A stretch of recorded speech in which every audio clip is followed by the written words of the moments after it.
සුබ සන්ධ්‍යාවක්. සතුටුයි. අද සර්ගේ ෂෝ එක බලන්න ආවා. අද මම මේ සර්ගේ ඒවා බලනවා නිතරම. අද මේ 6 වෙනි නැත්තම් 7 වෙනි එක.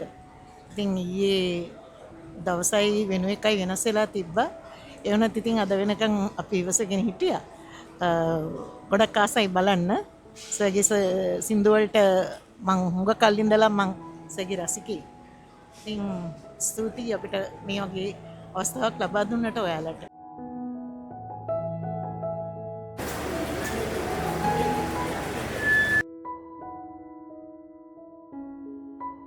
ඉතින් අපි සන්තෝෂයෙන් මේ හැන්දෑව ගත කරන්න ආවා. අපිට හරි සතුටුයි. ඉතින් තේක ගැන කියන්න තියෙන ඉතින් බොහොම රසයි. thank you ඔයාලට. හොඳ වෙල්කම් එකක් දුන්නා.